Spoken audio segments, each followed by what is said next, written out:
안녕하세요 학생 여러분들, 온라인 담임교사 안쌤입니다. 벌써 6일차입니다. 5일차까지 잘 따라오고 있나요? 지난 시간에는 우리가 통분에 대해서 배웠는데요. 통분이란 무엇이었죠? 그쵸.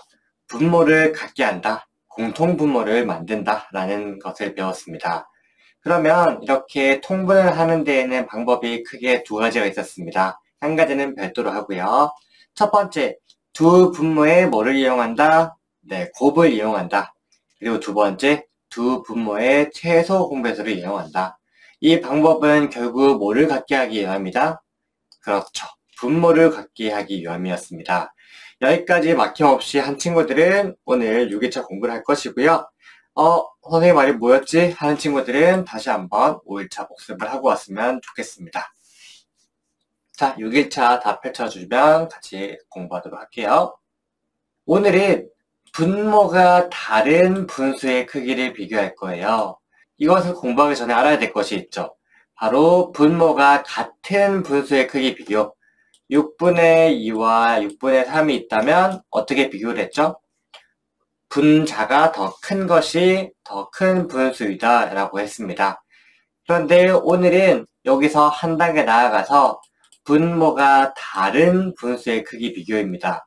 그럼 선생님과 어느 정도 공부했으니까 선생님 무슨 말 할지 알죠? 뭐를 해주면 좋을까요? 그쵸. 분모를 같게 해주면 되겠죠. 그런데 분모를 같게 한다라는 표현을 우리는 지난 시간에 배웠으니까 두 분수를 통분한다. 이 말이 결국 분모를 같게 한다. 그러면 우리가 이미 작년에 배웠던 분자의 크기를 쉽게 비교할 수 있을 겁니다. 통분할 때는 아까 배웠으니까 넘어가도록 할게요. 자, 3분의 1이라는 분수와 4분의 3을 통분해야 되는데 3 곱하기 4를 하든 최소 공배수를 하든 둘 다 12가 되기 때문에 12분의 8, 그 다음 12분의 9이니까 12분의 9가 더 큰 것을 알 수 있어요. 그러면 결국 12분의 8은 3분의 2와 같고 12분의 9는 4분의 3과 크기가 같으니까 3분의 1보다는 4분의 3이 더 큰 분수이구나 라는 것을 파악할 수 있습니다. 즉 분모를 같게 해준 다음에 분자의 크기를 비교하면 어떤 것이 더 큰지 쉽게 파악할 수 있습니다. 자, 그러면 두 개가 아니라 세 분수의 크기 비교를 하려면 방법은 두 가지가 있습니다. 두 분수씩 비교를 하고 나서 크기 비교를 하는 방법, 아니면 세 분수를 동시에 통분하는 방법이 있습니다. 우선 이렇게 세 가지 분수가 있다면 각각 두 개를 비교해서 순서대로 나열을 하면 찾을 수가 있죠. 그런데 이 방법보다는 세 가지를 동시에 통분을 해보도록 하겠습니다. 세 가지 숫자를 통분한 방법은 조금 어렵겠지만 그래도 한번 눈으로 익혀봅시다. 최소 공배수를 구할 때 우리가 지금까지는 두 개로만 공부했어요. 그런데 세수는 최소한 두 가지의 공약수가 있으면 그대로 적어보면 됩니다. 2와 4의 공약수는 2가 될 수 있기 때문에 하나, 두 개 이상이 되죠. 3개가 있으면 가장 좋겠지만 2, 3, 4의 공약수가 없기 때문에 두 개만 해당하는 공약수를 찾으면 2 나누기 2는 1, 3은 아예 포함되지 않기 때문에 그대로 내려줍니다. 그리고 4 나누기 2는 2, 그리고 니은자 곱하는 것은 똑같기 때문에 2 곱하기 3 곱하기 2 하면 최소 공배수가 12가 됩니다. 그럼 이 세 가지의 수의 최소 공배수는 12이기 때문에 이 세 가지 수를 각각 분모와 분자의 같은 수를 곱해준다면 이 세 가지의 크기 비교를 쉽게 할 수 있습니다. 여러분들은 이미 통분하는 것을 할 수 있기 때문에 분모가 다른 분수의 크기 비교도 전혀 어려움 없이 할 수 있습니다.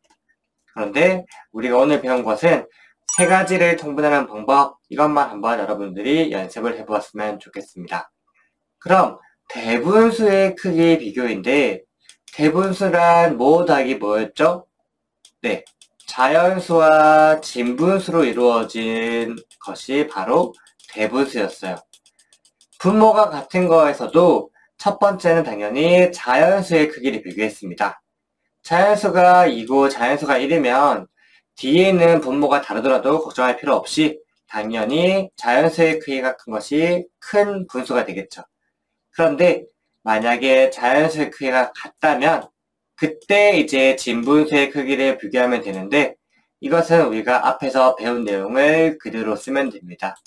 예를 들어서 5분의 3과 7분의 4라면 5와 7의 곱, 즉 35로 분모를 같게 해준 다음에 크기 비교를 하면 결국 어떤 분수가 더 큰 분수인지 쉽게 파악할 수 있습니다. 그런데 이렇게 통분을 곱셈으로 하다 보니까 많은 친구들이 항상 분모를 같게 하려면 곱셈만 쓰는 친구들이 있는데, 여기를 잠깐 보시면 약분을 이용해서도 크기 비교를 할 수 있다고 합니다. 8분의 4와 12분의 6이 있는데 최소 공배수 24를 이용하더라도 숫자가 커지잖아요. 그럴 때는 반대로 약분을 해보는 거예요. 우리 공약수를 통해서 약분하는 거 배웠죠? 8분의 4를 약분하면 2분의 1, 12분의 6도 약분하면 2분의 1. 결국 이 두 가지는 같구나. 꼭 통분은 곱해서 커진다. 이걸로 분모를 갖게 해도 되겠지만 약분을 이용해서 분모를 갖게 하는 것도 있으니까 여러분들이 문제를 풀다가 통분하는 것이 편한지 아니면 약분하는 것이 편한지 더 빠르게 할 수 있는 것을 찾아서 여러분들이 계산하는 것이 나에게 가장 좋은 방법임을 알면 되겠습니다. 자, 한 단계 나아가는 깊은 생각입니다. 2분의 1을 이용해서 분수의 크기를 비교할 수 있다고 하는데, 과연 2분의 1, 딱 절반이죠, 여러분들. 소수로 표현하면 0.5, 우리나라 말로 하면 절반이라는 말을 많이 쓰죠. 한번 보겠습니다. 16분의 7과 24분의 13의 크기를 비교하기 위해서는 두 분모의 곱을 하거나 최소 공배수를 이용해서 숫자가 굉장히 커져야 돼요. 그런데 봅시다. 분자의 곱하기 2분의 1이 분모이면, 만약에 분모가 더 크면 그 분수는 2분의 1보다 작대요.